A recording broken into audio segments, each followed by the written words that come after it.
దేవుడు మనకి దినమందు ఇచ్చిన ఈ యొక్క ప్రస్తుత సమయం బట్టి దేవుడు స్తుతించుకుందాము. దేవుడు స్తుతించవలసి ఉన్నది మనము. దేవుడు ఎన్నో గొప్ప ఉద్దేశములతో దేవుడు మనకి యూత్ మీటింగ్స్ మరలా దయచేస్తున్నారు. అందుని బట్టి దేవుడు స్తుతించవలసి ఉన్నది. సో ఈ దినం మనము గాడ్స్ లవింగ్ కైండ్నెస్ అంటే దేవుని యొక్క ప్రేమతో కూడా దయ అనే అంశం మీద మనం ధ్యానిద్దాము. వాయిస్ క్లియర్గా ఉందా బ్రదర్? హలో, క్లియర్గా ఉంది బ్రదర్. అదర్స్కి అందరికీ క్లియర్గా ఉందండి voice. Okay, thank you brother. So మనకి అనేక సార్లు మనము God is love, God is merciful అని చెప్పేసి మనం అనేక సార్లు వింటా ఉంటాము, అనేక సార్లు చదువుతాము. కానీ మనము దేవుని దయను మనము అండర్స్టాండ్ చేసుకున్నప్పుడే మనం ఆ దయ కోసం ఎక్కువగా మనం దేవుని వేడుకుంటాము. లేకపోయినట్టయితే అది ఒక నామినల్ టర్మ్ క్రిస్టియన్డంలో ఒక నామినల్ టర్మ్ కింద అయిపోతుంది. మన వ్యక్తిగత జీవితంలో దేవుని దయను మనం పొందుకోవాలని చెప్పేసి మనం ఎప్పుడైతే ఆశిస్తామో దానికోసం ఎక్కువగా దేవుని వేడుకుంటాము, దేవుణ్ణి అడుగుతాము. ఒకసారి మనము ఇర్మియా గ్రంథము ఒకసారి చూసుకుందాము.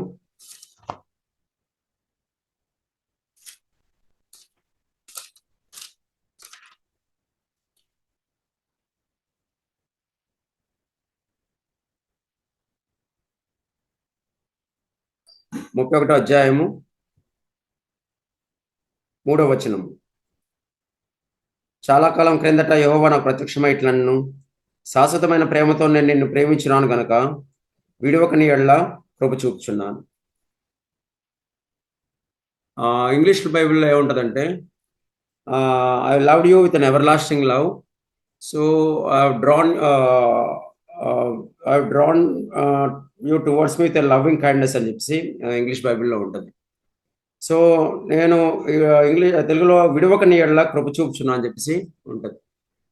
సో తర్వాత 4వ వచనంలో ఏముంటుందంటే, ఇజ్రాయెల్ కన్యక, నువ్వు కట్టబడినట్లు నేను ఇక మీదట నిన్ను కట్టింతును, నువ్వు మరలా తంబురులను వాయింతువు, సంభ్రమపడ వారి నాట్యముల్లో కలిసిదవు. నీవు కట్టబడినట్లు నేను ఇక మీదట నిన్ను కట్టింతును, నువ్వు మరలా తంబురులను వాయింతువు, సంభ్రమపడ వారి నాట్యముల్లో కలిసిదవు. సో దేవుడు తన కృపను లేకపోతే దయను లవింగ్ కైండ్నెస్ మన ఏళ్ళు దయచేసినప్పుడు మనం మరలా కట్టబడతాము, మరలా మనం తంబురులు వాయిస్తామని చెప్పేసి దేవుడు చెప్తున్నాడు.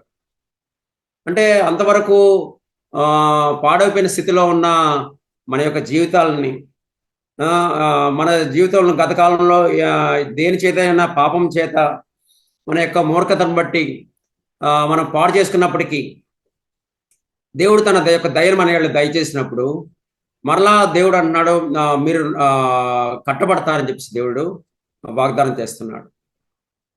దేవుడి యొక్క దయను మనం పొందుకున్నప్పుడు మనం మరలా కట్టబడతాం. సో కాబట్టి మనము దేవుని యొక్క దయ కోసం ఎక్కువగా మనము దేవుని వేడుకొనవలసి ఉన్నది. ప్రతిదినము దేవుని యొక్క దయ కోసం మనము వేడుకొనవలసిన వారమే. ఇంకొక వాక్యం చూసుకుందాం. కీర్తన గ్రంథము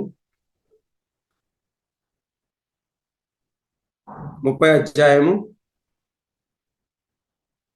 5వ వచనం చూసుకుందాము. కీర్తన గ్రంథం 30వ అధ్యాయము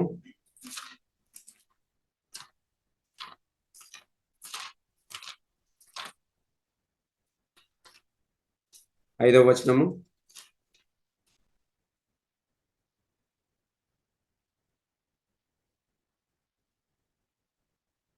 ఆయన కోపం నిమిషం మాత్రం ఉండును, ఆయన దయ ఆయుష్కాలమంతయు నిలుచును. సాయంకాలం ఏడుపు వచ్చి రాత్రి ఉండినను ఉదయం సంతోషం కలుగును. ఆయన కోపం నిమిషం మాత్రం ఉండును, ఆయన దయ ఆయుష్కాలమంతయు నిలుచును. సాయంకాలం ఏడుపు వచ్చి రాత్రి ఉండను ఉదయం సంతోషము కలుగును. సాయంకాలం ఏడుపు ఉండొచ్చు, రాత్రి ఏడుపున్నా సరే ఉదయం వల్ల సంతోషం కలుగుతుంది. ఎప్పుడండి? ఆయన దయ మన జీవితంలో ఉన్నప్పుడు పరిస్థితులు మన జీవితంలో ఏ విధంగా ఉన్నా సరే ఆ పరిస్థితులను మార్చబడి మరలా మనము దేవుళ్ళో సంతోషించేవారుగా మనం ఉంటాం. చూడండి, అంటే ఇటువంటి వాక్యాలు చదివినప్పుడు దేవుని యొక్క దయ మన జీవితంలో ఇటువంటి గొప్ప మార్పు తీసుకుని వస్తుందని చెప్పేసి మనం గ్రహించినప్పుడు మనం దేవుని యొక్క దయ కోసం అనుదినము lord have mercy upon me అని చెప్పేసి మనము ప్రభుని వేడుకుంటాం. ఆ యొక్క సుంకరి ప్రభు వైపు చూసి పరలోకముందన్న ఆకాశముందన్న దేవుడి వైపు చూసి పాపని నన్ను కరుణించమని చెప్పేసి ఏ విధంగా కేకలు వేస్తున్నాడో ఆ విధంగా మనం కూడా ప్రభు యొక్క దయ కోసం మనము వేడుకుంటాము. బైబిల్లో మనం కొన్ని సంఘటనలు చూసినట్టయితే మనుషులు ఏ విధంగా దేవుని యొక్క దయను పొందినారో మనం చూసినట్టయితే ఒకసారి 2 రాజుల గ్రంథము 2 సమూయేలు గ్రంథము 9వ అధ్యాయము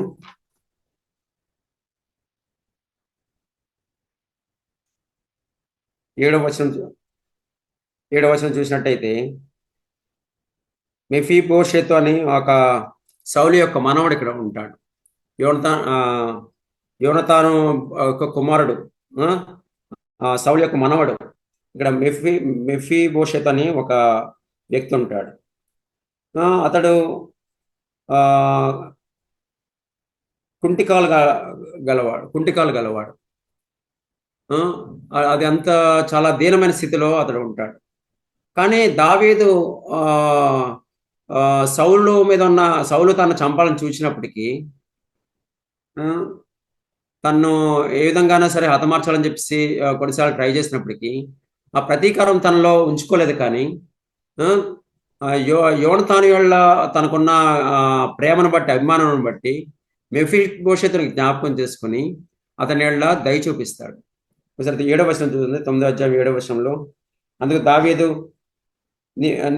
మెఫీబోషెతు అతను ఏమన్నాడంటే, నీవు భయపడవద్దు, నీ తండ్రి అయిన యోనతాను నిమిత్తం నిజంగా నేను నీకు ఉపకారం చూపి నీ పితరుడైన సౌలు భూమి అంతయు నీకు మరలా ఇప్పింతును. మరి నువ్వు సదాకాలం నా బల యొద్దనే భోజనం చేయదు అని సెలవిచ్చాడు. చూడండి, దావీదు ఎలాగా దేవుని యొక్క మనసు కలిగి మెఫీబోషెతు మీద దయ చూపించాడు. దేవుడు తన ఏళ్ళ ఏ విధంగా దయ చూపించాడో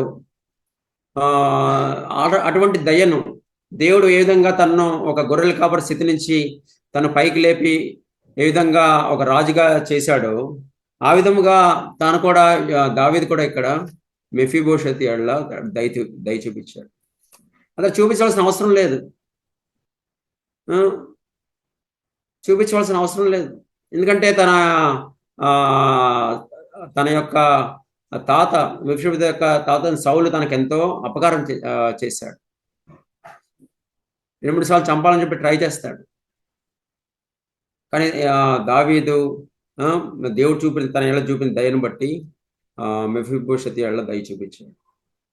రెండవదిగా యోసేపు కూడా తన యొక్క సహోదరులు తను ఎంతో హాని చేసినప్పటికీ, గుంటలో వేసి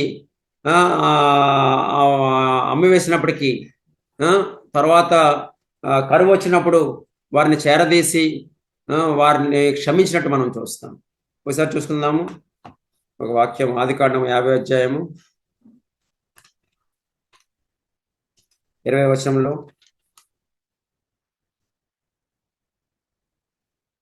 మీరు నాకు కీడు చేయని ఉద్దేశించిద్దరు కానీ నేటి దినమున జరుగుతున్నట్లు, అనగా బహు ప్రజలను బ్రతికించినట్లుగా అది మేలుకే దేవుడు ఉద్దేశించింది. 19వ వచనం, యోసేపు భయపడకుడి, నేను దేవుని స్థానం ముందు ఉన్నానా, మీరు నాకు కీడు చేయని ఉద్దేశించారు కానీ నేటి దినం జరుగుతున్నట్లు, అనగా బహు ప్రజలను బ్రతికించినట్లుగా అది మేలుకే దేవుడు ఉద్దేశించింది. యోసేపు తన సహోదరుల ఇక్కడ దయ చూపించాడు. దేవుడి యందు భయభక్తులు గల యోసేపు తన సహోదరులను దయ చూపించడం మనం చూస్తాం. ఇంకా అనేక పరిస్థితుల్లో ఏ విధముగా దేవుని యొక్క భక్తులు ఇతరుల మీద దయ చూపించారో మనము చూస్తాం. జక్కయ్య కూడా, యేసుప్రభు కూడా జక్కయ్య ఇంటికి వచ్చినప్పుడు జక్కయ్య అంటే 6 దినంలో అంటే ఎక్కువగా వాళ్ళు ట్యాక్స్ కలెక్ట్ చేసేవారు.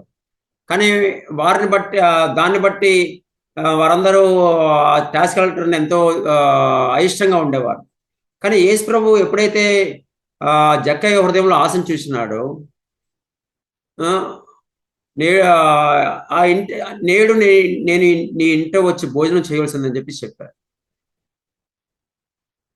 చాలా జక్కయ్య ట్యాక్స్ కలెక్టర్స్ని చాలా హీనమైన స్థితిలో చూస్తూ ఉండేవారు. కానీ యేసు ప్రభు వచ్చి ఏమన్నారంటే, నేడు నేను నీ ఇంట వచ్చి భోజనం చేస్తానని చెప్పి చెప్పారు.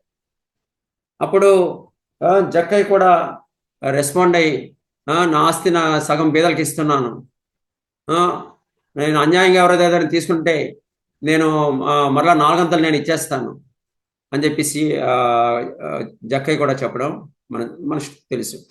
సో ఈ సంఘటనలన్నిటిలో ఏ విధముగా వారు ఇతరులు దయ చూపించారో మనము చూస్తాం. మన జీవితంలో మనము దేవుని యొక్క దయను ఎంతగానో పొందుకున్నాం. లవింగ్ కైండ్నెస్ ఎంతగానో మనం చూసినాం. మనం ఇతరుల ఏళ్ళ ఎంత దయ కలిగి ఉంటున్నాం. మా యవన కాలంలో ఎంతో ఒత్తిళ్ళు ద్వారా మనము వెళ్తాం. ఎంతో ఎన్నో ప్రెషర్స్ ద్వారా, శోధనల ద్వారా ఒకటి అనుకుంటే ఇంకోటి జరగడము, మనం ఒక సమయంలో జరుగుతుంది అనుకుంటే మరలా ఇంకా డిలే అవ్వడం, ఇంకా పరిస్థితులు డిలే అవ్వడం, జాబ్ రావడం లేట్ అవ్వడం, వివాహం లేట్ అవ్వడము, ఇవన్నీ మా యవన కాలంలో అనేకమైన శోధనలను ఎక్స్పెక్ట్ చేసినట్టు జరగనట్టు ఎన్నో ప్రెజర్స్ యవనస్తులు ఈ లోకంలో ఎదుర్కొంటూ ఉంటారు. కానీ ఎప్పుడైతే దేవుని దయను కోసం మనం ఆశిస్తామో, దేవుని యొక్క కృప కోసం మనం వేడుకున్నాం, లవ్వింగ్ కైండ్నెస్ కోసం దేవుని వేడుకుంటాము. అప్పుడు దేవుడు పరిస్థితులను మార్చివేసి ఎక్కడైతే చీకటి ఉందో అక్కడ తన వెలుగును ప్రసరింపజేసి అక్కడ కార్యములను తన మహిమ కోసం మార్చుకునే దేవుడు అంటున్నాడు. దావీదు అంటాడు కదా, సజీవుల దేశంలో నేను యెహోవా దయను పొందుతున్న నమ్మకం లేని ఎళ్ళ నేను ఏమవుదును అంటాడు. సజీవుల దేశంలో నేను దేవుడి యొక్క దయను పొందకపోతే ఏమైపోతాను, నా జీవితం ఏమైపోద్ది అని చెప్పి అంటాడు. అంటే అంతగా దావీదు దేవుని దయ మీద ఆశ పెట్టుకున్నాడు. సో కాబట్టి మనం మనం చదివిన సంఘటనలో అన్నిటిలో దేవుని యొక్క దయ ఏ విధంగా పరిస్థితులను మార్చివేస్తుందో, అక్కడ ఉన్న పరిస్థితుల్ని మార్చివేస్తుందో మనం చూస్తాం. మన జీవితంలో కూడా ప్రభువా మీ యొక్క కనికరము నా మీదకి రానివ్వండి, మీ యొక్క దయ నా మీదకి రానివ్వండి. హబక్కులో అంటాడు కదా, ఇన్ యాంగర్ షో మర్సీ అని చెప్పి అంటాడు. నువ్వు కోపించునే వాత్సల్యత చూపువాడు అని చెప్పి అంటాడు. ఆయన కోపం నిమిషం మాత్రం ఉండను, కానీ ఆయన దయ ఆయుష్కాలం అంతే ఉండదు అని చెప్పేసి మనం ఒక చోట చదువుతాం. ఆయన కోపం నిమిషం మాత్రం ఉంటుంది, కానీ ఆయన దయ నిమిషం మాత్రం, ఆయన దయ ఆయుష్కాలం అంత ఉంటుందని చెప్పేసి మనము చదువుతాం. ఒకసారి కీర్తన చూసుకుందాము.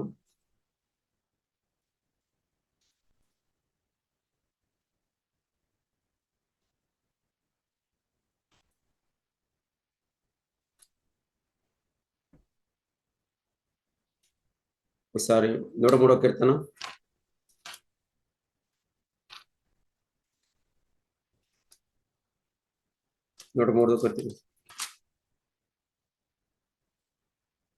ఆయన దయ ఎవరి మీద ఉంటుందో మనం చూసినట్టయితే, ఆయన దయ దేవుని యొక్క లవ్వింగ్ కైండ్నెస్, ఆయన కోపము నిమిషం మాత్రం ఉంటుంది, కానీ ఆయన దయ ఆయుష్కాలం ఉంటుందని చెప్పేసి మనం చదివిన విధంగా, కీర్తనకారుడు చెప్పిన విధంగా. ఎందుకంటే అతడు ఎక్స్పీరియన్స్ చేసి ఆ విధంగా, దావీదు ఎక్స్పీరియన్స్ చేసి ఆ విధంగా చెప్తున్నాడు. సో ఎవరి మీద ఉంటుందో చూసినట్టయితే 103వ కీర్తనలో 11వ వచనంలో, భూమి కంటే ఆకాశం ఎంత ఉన్నతంగా ఉన్నదో ఆయన భయభక్తులు గల వారి ఆయన కృప ఆయన అంత అధికంగా ఉన్నదని చెప్పి మనం చూస్తాం. భూమి కంటే ఆకాశం ఎంత ఉన్నతంగా ఉన్నదో ఆయన భయభక్తులు గలవాడి ఎడల, దేవుని ఎడల ఎవరైతే భయం కలిగి ఉంటారో, ఎవరైతే భక్తి కలిగి ఉంటారో, దేవుని ఎవరైతే వెతుకుతారో, పాపం విషయమై నేను ఈ పాపం మార్గంలో నడిచినట్టయితే దేవుని దుఃఖపెడతాను అని చెప్పి ఎవరైతే భయంతో ఈ లోకంలో జీవిస్తారో, ఎవరైతే దేవుని భయభక్తులతో వెతుకుతూ ఉంటారో, అటువంటి వారి ఎల్లప్పుడూ ఆ గాడ్ సెంటర్డ్ లైఫ్ జీవించాలని చెప్పి ఎవరైతే యవన కాలంలో ఆశిస్తారో, అటువంటి వారి కృప, దేవుని యొక్క కృప అధికంగా ఉంటుంది. ఎంత అధికంగా ఉంటుందండి? ఆకాశానికి భూమికి ఎంత ఉన్నతంగా ఉన్నదో, భూమి కంటే ఆకాశం ఎంత ఉన్నతంగా ఉన్నదో, 1 మీటర్ కాదు, 2 మీటర్ కాదు, 1 కిలోమీటర్ కాదు, చాలా కిలోమీటర్లు ఎంత డిఫరెన్స్ ఉందో అంతగా దేవుని యొక్క కృప అటువంటి వారి మీద ఉంటుంది. రెండవదిగా 11వ వచనంలో తండ్రి తన కుమారుని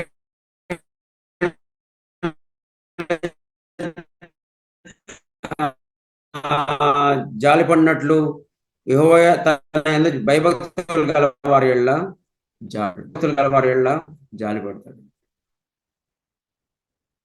దేవుని యొక్క కుమార్తెలుగా మనం జీవించాలని చెప్పి ఆశించినట్టయితే దేవుడు ఒక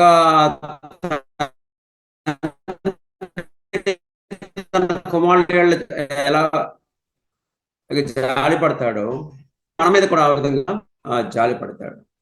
తన భయభక్తులు గల వారి ఆయన జాలిపడతాడు. ప్రొవైడెడ్ మనము దేవుని కుమార్తెలుగా వాళ్ళందరికీ దేవుని కుమారులకు ఆయన దేవుడు అధికారం అనుగ్రహించారు. ఎందరైతే యేసు ప్రభువు యొక్క మార్గాల్ని, ఆయన దేవుని యొక్క మార్గాల్ని, దేవుని యొక్క సత్యాన్ని, దేవుని యొక్క జీవాన్ని యాక్సెప్ట్ చేస్తారో, అటువంటి వారందరికీ దేవుని కుమారులు అవడానికి ఆయన అధికారం అనుగ్రహించారు.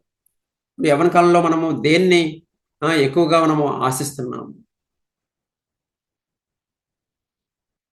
దేవుడి యొక్క దయ మన జీవితంలో ఉందనడానికి గుర్తేంటండి? దేవుని యొక్క దయ మన జీవితంలో ఉండడానికి గుర్తేమిటి? దేవుని యొక్క మంచితనం చూడండి ఒకసారి. దేవుని యొక్క దయ లేకపోతే మంచితనము, రోమిలు రాసిన పత్రిక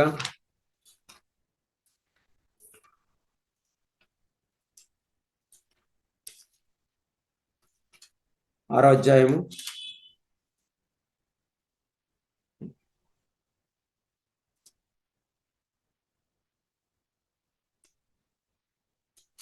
2వ అధ్యాయం చూసుకుందాము. 2వ అధ్యాయము 4వ వచనంలో దేవుని అనుగ్రహం మారుమనసు పొందుటకు నేను ప్రేరేపించినదని ఎరుగక ఆయన అనుగ్రహైశ్వర్యము సహనమును దీర్ఘశాంతం తృణీకరించుదువా?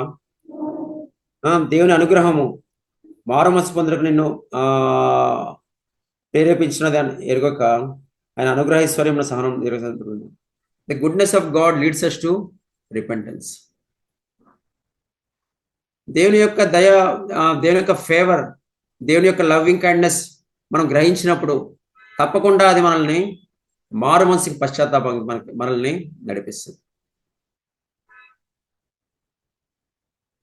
ఎందుకంటే దేవుని యొక్క కృప అని చెప్పి, దేవుని యొక్క నా దేవుడు దయగలవాడు, దేవుడు ప్రేమ గలవాడు అని చెప్పేసి మనం పాపంలో కొనసాగమ్మ. కానీ చూడండి ఒకసారి ఆ వాక్యం కూడా చూస్తున్నాం. రోమిలు రాసిన పత్రిక 6వ అధ్యాయంలో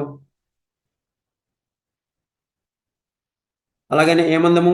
కృప విస్తరింపవలని పాపం ముందు నిలిచిందమా? అట్లా అని రాదు.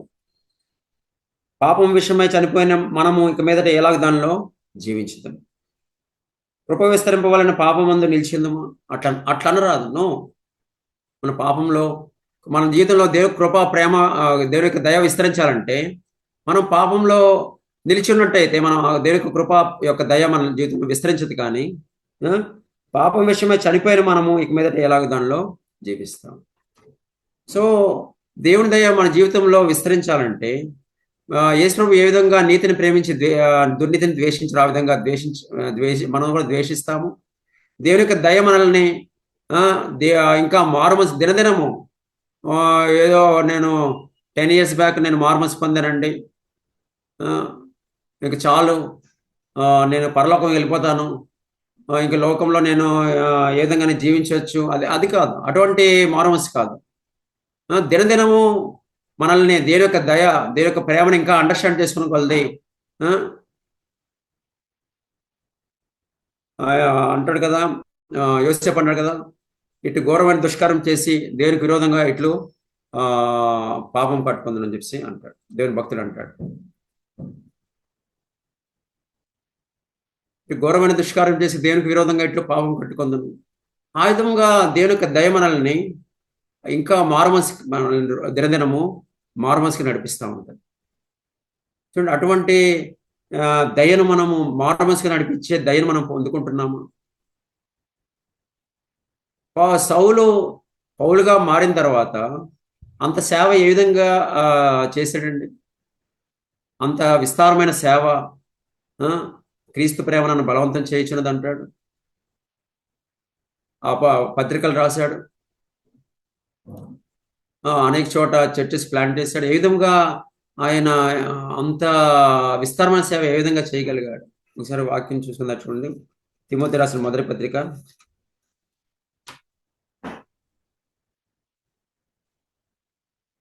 1 అధ్యాయం 14వ వచనంలో, మరియు మన ప్రభు యొక్క కృపయు క్రీస్తు యేసునందు నా విశ్వాసము ప్రేమయు అత్యధికంగా విస్తరించింది. పాపం రక్షించిన క్రీస్తు యేసు లోకంలోకి వచ్చిన వాక్యము నమ్మదగినది, పూర్ణాంగీకరణకు యోగ్యమైనది ఉన్నది. ఇక్కడ 14వ వచనంలో ఏం చూసండి, మన ప్రభు యొక్క కృప అత్యధికంగా నా యెడల విస్తరించిందని చెప్పి అంటాడు. సో ప్రభు యొక్క మొదటి వచనంలో చూస్తాం, శాశ్వతమైన ప్రేమతో నేను ప్రేమించుతాను కనుక విడివక నీ యెడల కృప చూపుచున్నా అని చెప్పి దేవుడు వాగ్దానం చేస్తాడు. ఎప్పుడైతే కృప ఆయన విస్తరిస్తుందో అప్పుడు అక్కడ తంబురలో మరలా వాయించబడతాయి. నీవు కట్టబడినట్లు నేను కట్టిస్తానని చెప్పేసి దేవుడు వాగ్దానం చేశాడు. అదే ఇక్కడ సౌలు కూడా దేవుని యొక్క సంఘం ఎంతో పాడు చేసినప్పటికీ, తన జీవితం ఎంతో పాడు చేసుకున్నప్పటికీ, తన సంవత్సరాలను ఎంతో పాడు చేసుకున్నప్పటికీ, దేవుని యొక్క కృప విస్తరించడం వలన, దేవుని యొక్క దయ తన జీవితంలో ఉండడం వలన మరలా తన జీవితము క్రీస్తు అనే బండ మీద కట్టబడింది. కాబట్టి యవనస్తులుగా ఇంకా నేను గత దినంలో ఎన్నో తప్పులు చేశాను, ఇంకా నా జీవితం అయిపోయింది, ఇంక నేనేమి చేయలేను, ప్రభుని ఎంతో దుఃఖపెట్టాను, ఇంకా నాకు ఫ్యూచర్ లేదు అనుకోవడానికి వీల్లేదు. కానీ ప్రభు యొక్క దయ కోసము వేడుకున్నప్పుడు ప్రభు మరలా మనల్ని కడతారు. తన మహిమ కోసం మరలా ఆయన కట్టుకుంటారు. ఒకసారి నేను మా ఫ్యామిలీ మెంబర్స్ హాస్పిటల్లో ఉన్నప్పుడు ఉదయకాలం నా హాస్పిటల్ పక్కన ఒక ఆర్ఫన్ హోమ్ ఉండేది. ఆర్ఫన్ హోమ్ నుంచి ఒక సాంగ్ వినపడుతూ ఉండేది. ఉదయకాలం లెగ్గానే ఆ పిల్లలందరూ కలిసి ఒక సాంగ్ పాడుతూ ఉండేవారు. హాస్టల్లో పిల్లలు, అమ్మాయిలందరూ ఒక పాట పాడుతూ ఉంటారు. యెహోవా దయాళుడు, ఆయన కృప నిరంతరం ఉండని చెప్పేసి ఒక పాట ప్రతి ఉదయకాలం ఆ పాట పాడుతూ ఉండేవారు. యెహోవా దయాళుడు, ఆయన కృప నిరంతరం ఉండను. అలాగా ఆ మాట 107వ కీర్తనలో ఉంటుంది అనుకుంటా. అది 107వ కీర్తన మనం చదివితే దాంట్లో సామ్యత వాళ్ళు పాడుతూ ఉండేవారు. 107వ కీర్తన మొదటి వచనంలో, యెహోవా దయాళుడు, ఆయన కృతజ్ఞతలు చెల్లించుడి, ఆయన కృప నిత్యం ఉంటుంది. యెహోవా విమోచించిన వారు ఆ మాట పలుకుదురు గాక. కాబట్టి మనము గత జీవితం ఏ విధంగా సరే, ప్రభువా మీరు నాకు మీ యొక్క కృపను దయచేసినట్టయితే నా జీవితం మరలా కట్టబడుతుంది. సాయంకాలమున రాత్రిపూట సాయంకాలం ఏడుపు వచ్చి రాత్రి ఉండినను ఉదయకాలంలో సంతోషం ఉంటుందని చెప్పేసి దావీదు ఏ విధంగా చెప్పాడు. ఆ దేవుడి యొక్క దయ అలా ఉన్నప్పుడు ఆ విధంగా జరుగుతుంది అలా చెప్పాడు. ఆ విధంగా ప్రభావ మీ దయ నా జీవితం, కృప నా జీవితంలో ఉన్నట్టయితే మరలా నా జీవితం కట్టబడుతుందని చెప్పేసి మన నిరీక్షణ కలిగి యవనస్తులుగా రాబోయే దినంలో నాకు మంచి నిరీక్షణ ఉన్నది, దేవుడు నా జీవితం విషయమే గొప్ప ప్రణాళిక కలిగి ఉన్నాడు, కాబట్టి దేవుని నేను నిరీక్షిస్తాను అని చెప్పి అటువంటి దయ కోసం ప్రభువుని అనుదినము మనము వేడుకొనవలసిన వారమే ఉన్నాం. Thank you.